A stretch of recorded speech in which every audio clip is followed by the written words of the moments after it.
Friends చూడండి, ఈరోజు చాలా సింపుల్గా నేను 1/2 కిలో చిక్కుడుకాయలు తీసుకున్నాను, 3 ఉల్లిపాయలు తీసుకున్నాను, 1/2 కప్పు నిండా నేను నూనె వేసుకుంటున్నాను. చూడండి, ఈరోజు మా ఇంట్లో ఇదే స్పెషల్. మనకి ఏ కూర లేదు ఫ్రెండ్. కూరగాయలు తీసుకొచ్చి వండాలన్నా కూడా కొంచెం లేట్ అయింది, అందుకోసం చాలా తొందరగా తీసుకుని వండేస్తున్నాను. పసుపు రాళ్ళు ఉప్పు వేసుకున్నాను. ఫ్రెండ్స్ చూడండి, చిక్కుడుకాయ పసుపు ఉప్పు వేసుకుని పచ్చిమిర్చి అన్నీ వేసుకుని మెత్తంగా నేను చూడండి ఎలా జ్యూసీగా ఎంత మెత్తగా ఉడకబెట్టుకున్నానో, బాగా నూనెలో మగ్గించుకున్నాను. ఇప్పుడు నేను పచ్చిమిర్చి సన్నగా కోసుకున్నాను. ఒక 3 పచ్చిమిర్చి, టమాటాలు వచ్చి ఒక 1/4 కిలో తీసుకున్నాను. మెత్తంగా చేత్తో పిసికాను చూడండి ఫ్రెండ్స్.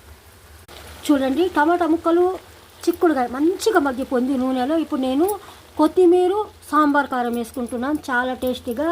మా అక్క కూతురికి అసలు మాకు చాలా ఇష్టం ఈ కూర అంటే.